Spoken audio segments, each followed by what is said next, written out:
Also on Maui, a debate today over vacation rentals and their future in Lahaina. Our Maui Bureau Chief Ali Duclo has both sides of the issue. Bill 105 would allow structures that were not up to county code and were damaged during a disaster to be rebuilt the way they were. Many homes and businesses in Lahaina were non-conforming because they were grandfathered in. Councilmember Tamara Paulton proposed an amendment to not include vacation rentals, a move that's garnered both support and pushback.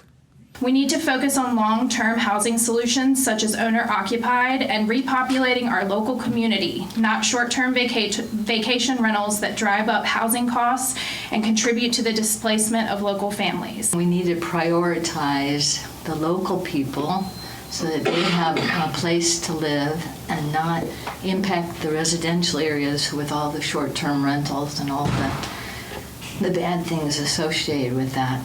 One of those opposed to excluding short-term rentals is Tana Swanson, who operated a transient accommodation from her home in Lahaina that was destroyed in last year's blaze. The short-term rental, if it's not allowed to come back, I will lose my home. I've lost my home, but I will not have the ability to rebuild.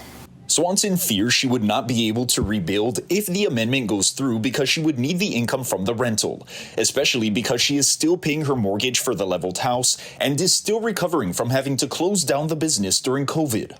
So I'm hoping you make some amendments for the people that actually are owning their home and want to come back to what we had.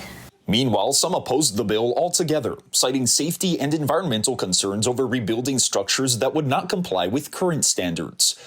But others argue the non-conforming buildings were a part of Lahaina's rich history.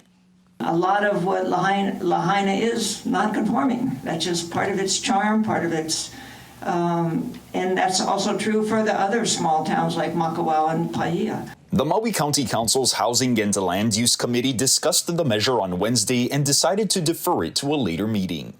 Ali Duclo, Island News.